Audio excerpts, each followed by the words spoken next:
Olá, meus preciosos irmãos, meus amigos, ouvintes amados, pela maravilhosa graça do Senhor, estamos aqui para mais um programa Semente de Vida. Estamos aí discorrendo por esse tema tão profundo, tão maravilhoso, e eu penso que todos nós estamos sendo ricamente abençoados pelo Senhor. E estamos partilhando, estamos participando desta revelação preciosa que Ele tem feito ao coração dos verdadeiros filhos e filhas do Senhor. Nós estamos para fazermos uma leitura da Escritura, da Palavra, e esta leitura ela está lá em Apocalipse, no capítulo 2, mas eu quero somente a parte B desse capítulo, desse versículo, que diz assim: Isto diz aquele que tem na sua destra as 7 estrelas e que anda no meio dos 7 castiçais de ouro. Apenas isso, para nós meditarmos um pouquinho nesta programação, onde nós estamos aí caminhando pela fé na parte oculta da mente de Deus, onde Ele tem aberto esse grande mistério, Cristo, o mistério de Deus revelado. Então aqui está aquele que anda no meio dos 7 castiçais de ouro. E este é aquele de quem é dito: este Jesus é Senhor e Cristo. E aí está Ele, o único e exclusivo Senhor, o Deus Todo-Poderoso. E fora dele não há nenhum outro. Ali está Ele andando no meio da sua igreja, no meio do seu povo. Ali está Ele, o Salvador. É por isso que o profeta Jonas nos diz, no capítulo 2, no versículo 9, que do Senhor vem a salvação. Ele é o nosso Salvador. E é Ele mesmo quem está andando no meio destas 7 igrejas que estão falando das 7 eras, das 7 idades da sua igreja, e que Ele esteve ali desde a primeira era até a 7ª era, e Ele está acompanhando tudo o que acontece, tudo o que se desenrola. Ele está ali simplesmente para que a sua palavra se cumpra em cada ponto, em cada vírgula. É por isso que em Hebreus 13 nos diz que Jesus Cristo é o mesmo ontem, hoje e será eternamente. E o que Ele fez uma vez, Ele ainda está fazendo, e enquanto houver tempo, Ele continuará fazendo da mesma forma, da mesma maneira, porque Ele é o Deus imutável. Agora, você vai notar que Jesus está andando sozinho e mais ninguém no meio das suas igrejas. Não há ninguém com Ele, nem uma verdade pode haver, pois Ele sozinho, foi Ele quem operou a salvação desta igreja. Foi Ele quem operou a nossa salvação. Foi Ele quem nos comprou com o seu próprio sangue. Por isso, queridos, nós somos dele, nós somos propriedade do Senhor Jesus Cristo. Ele é o nosso Senhor, Ele é o nosso Mestre. É por isso que nós lhe prestamos toda a glória. E Ele não aceita repartir esta glória com quem quer que seja. Esta glória pertence exclusivamente a Ele. Não há nenhum homem santo, não há nenhum papa, nenhum bispo, nenhum arcebispo, nenhum um pastor ou um apóstolo, ou seja lá quem for. Não, é Ele apenas que recebe toda a honra, toda a glória, todo o louvor, pois Ele é verdadeiramente o único digno. E Ele está ali e nós sabemos que Ele é o Pai e é Ele quem verdadeiramente está no comando de todas as coisas. Ele não precisa voltar para alguém e pedir alguma ajuda, ou seja, para o Pai, ou seja, para o Espírito, porque Ele é Deus, Ele é o Pai, Ele é o Espírito Santo e é a sua vida que está fluindo para dar vida a esta igreja. Sem Ele, com toda certeza, não haveria vida, porque nós acabamos de ver que do Senhor vem a salvação e de nenhum outro. Ele é Salvador, Ele é o nosso Redentor. E não havia ninguém com Ele. Quando Ele pisou o furor do lagar da ira de Deus, aquela fornalha ardente, não foi outro, mas é Ele quem foi até o Calvário, foi pendurado naquela rude cruz e derramou o seu precioso sangue. Foi por isso que Pedro nos disse que nós somos salvos pelo sangue de Deus.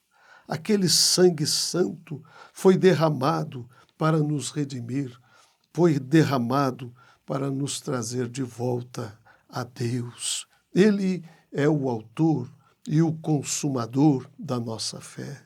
Ele é o alfa, Ele é o ômega da nossa salvação. Nós estamos desposados com Ele, não outro.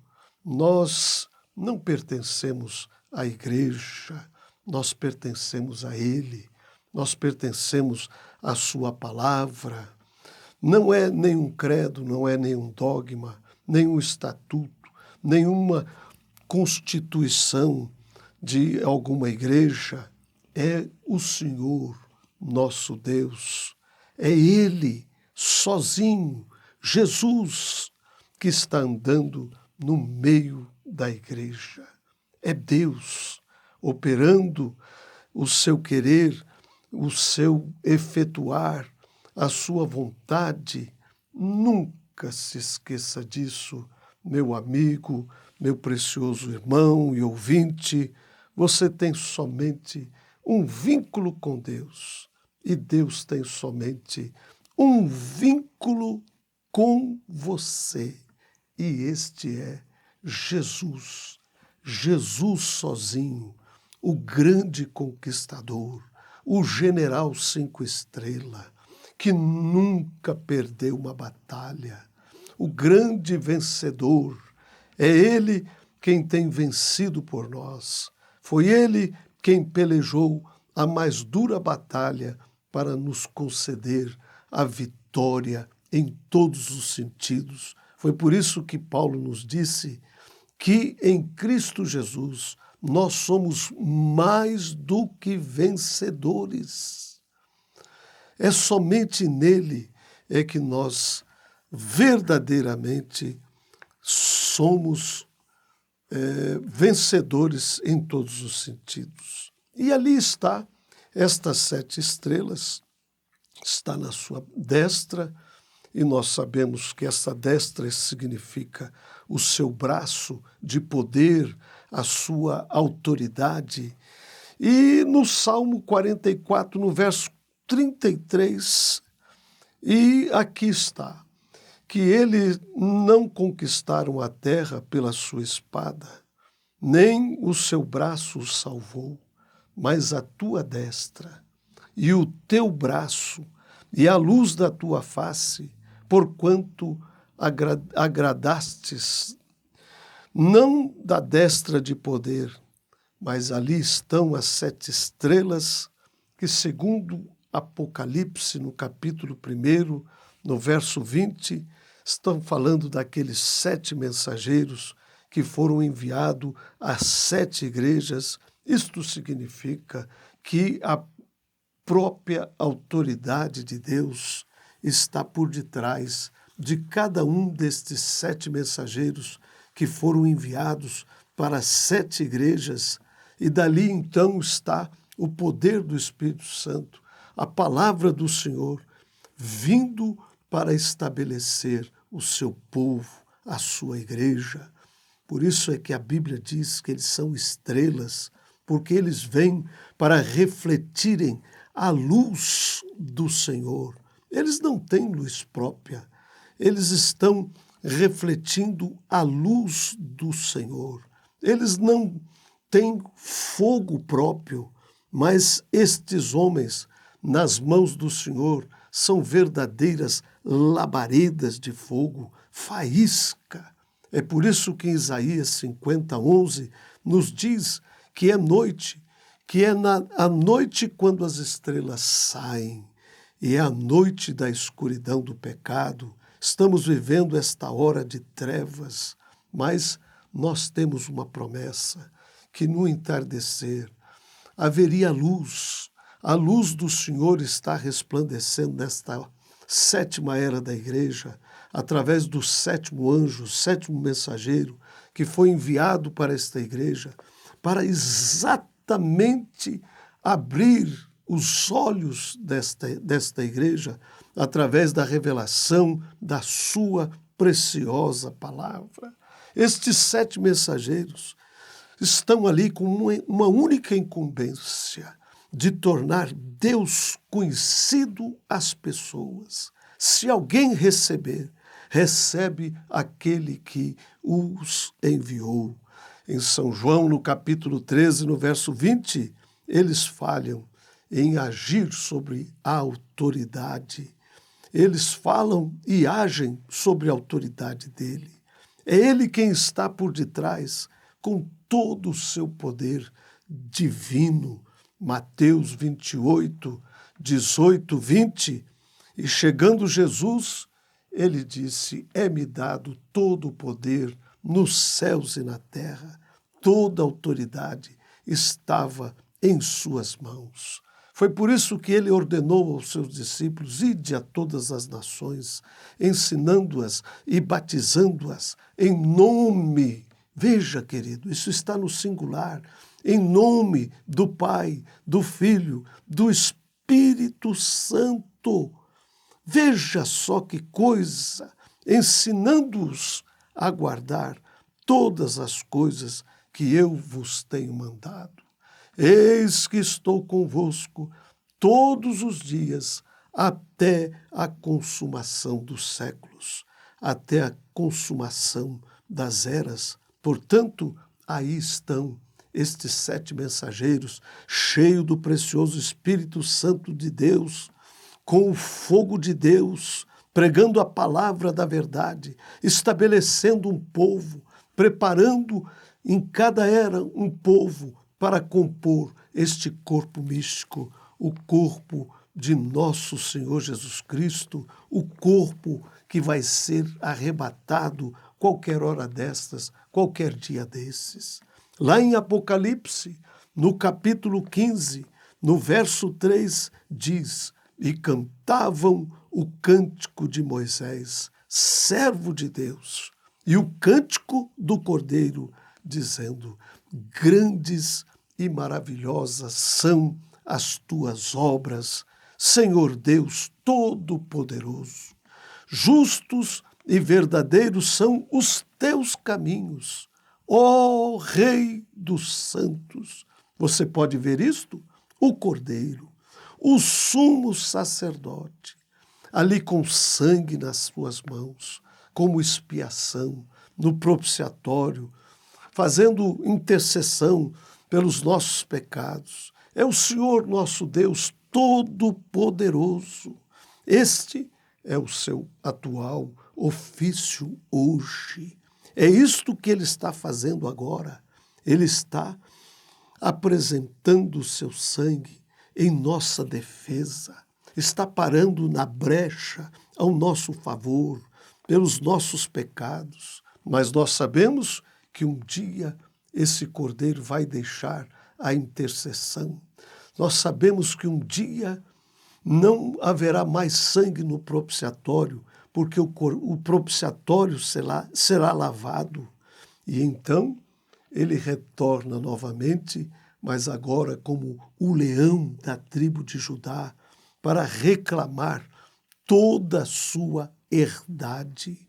Ele aparecerá com poder e glória e assumirá a sua autoridade para reinar como um rei. Ele é o futuro rei desta terra. É claro, isso não quer dizer que ele não seja rei agora, pois ele é o nosso rei, o rei dos santos. E nós sabemos que o reino hoje é um reino espiritual. E ele não é desse sistema mundial. É um reino que não é deste mundo. É por isso que ele disse, não sou deste mundo, não somos deste mundo. Estamos aqui, mas não somos daqui. Não é desse sistema mundial. Esta é a razão porque nós agimos da forma com que nós agimos. Por quê? Porque a nossa cidadania, ela é lá de cima, nos céus.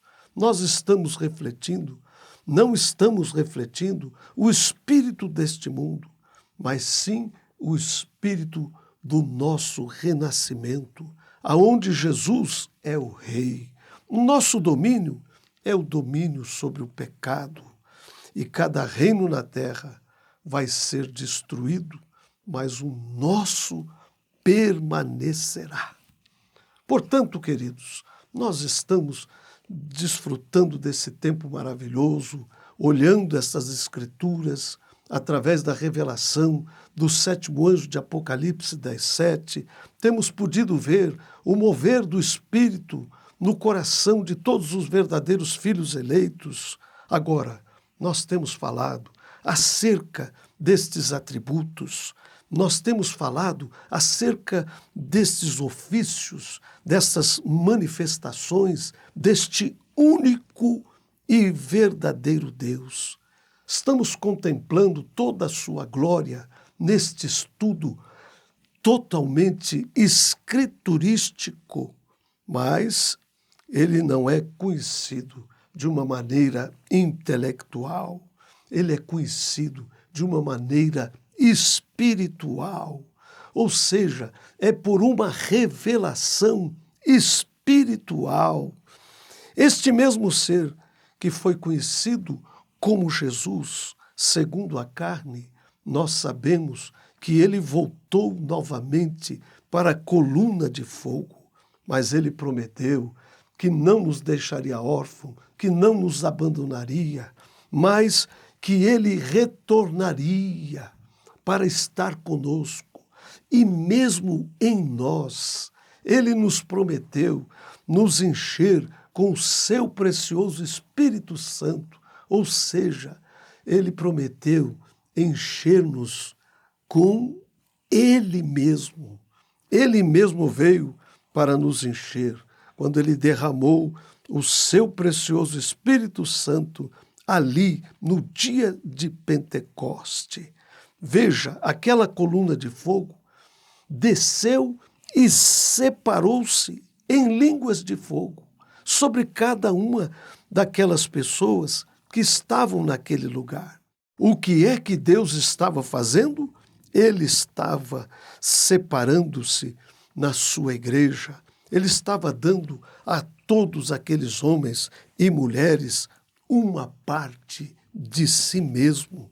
Ele dividiu-se entre a sua igreja exatamente como ele disse que ele faria em São João, no capítulo 14, no versículo 16 até o 23. E eu rogarei ao Pai, e ele vos dará outro Consolador, para que fique convosco para sempre, o Espírito de verdade, que o mundo não pode receber, porque não o vê, nem o conhece. Mas vós o conheceis, porque habita convosco e estará em vós. Não vos deixarei órfãos, voltarei para vós. Ainda um pouco, e o mundo não me verá mais, mas vós me vereis, porque eu vivo e vós vivereis. Naquele dia conhecereis que eu estou em meu Pai, e vós em mim, e eu em vós. E aquele que observa e guarda os meus mandamentos, este é o que verdadeiramente me ama. E aquele que me ama será amado de meu Pai. E eu o amarei e me manifestarei a ele.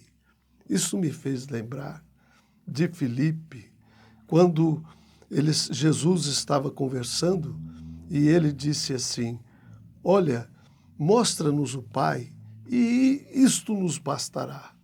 E Jesus olhou para ele e disse: Filipe, estou há tanto tempo convosco e não me tendes conhecido? Quem vê a mim, vê o Pai. E em São João 10,30, ele diz: e eu e o Pai somos um. E aqui ele está falando de se manifestar a estes que o amam e guardam os seus mandamentos. E disse-lhe Judas, não Iscariotes: Senhor, de onde vens? Que te has de manifestar a nós e não ao mundo? Jesus respondeu e disse-lhe: se alguém me ama, guardará a minha palavra, e meu Pai o amará, e viremos para ele e faremos nele morada. Ele disse que rogaria ao Pai, que enviaria outro Consolador, o qual já estava com eles. Com quem? Os discípulos. Mas não estava neles. Este era Cristo. Então, no versículo 23, aqui está falando de si, está falando do Pai, e ele disse: nós viremos, e aí está. O Espírito está vindo, o mesmo Espírito de Deus que se manifestou como Pai e como Filho, ainda se manifestará em muitos. Um Deus que é Espírito, o grande eu sou, o Deus Todo-Poderoso. Ele veio como um Espírito para encher a sua verdadeira igreja. Ele encheu estes corações com o seu precioso Espírito Santo, cumprindo a sua promessa, que não nos deixaria, que não nos desampararia, mas que estaria conosco e mesmo em nós, até que todas as coisas se consumassem aqui por sobre a face da terra. Portanto, queridos, esta é a revelação de Jesus Cristo. O Jeová do Antigo Testamento é o Jesus do Novo. Não importa quanto você tente, você não pode provar que existe 3 deuses. Porém, também é necessário uma revelação pelo Espírito Santo para que você possa compreender que ele é verdadeiramente um. É uma revelação para ver que o Jeová do Antigo Testamento é o Jesus do Novo Testamento. Portanto, Deus abençoe os vossos corações e que isto vos leve a refletir. E se você tem falta desta revelação, peça a Deus que a todos dá liberalmente, sem lançar em rosto. Deus abençoe os vossos corações.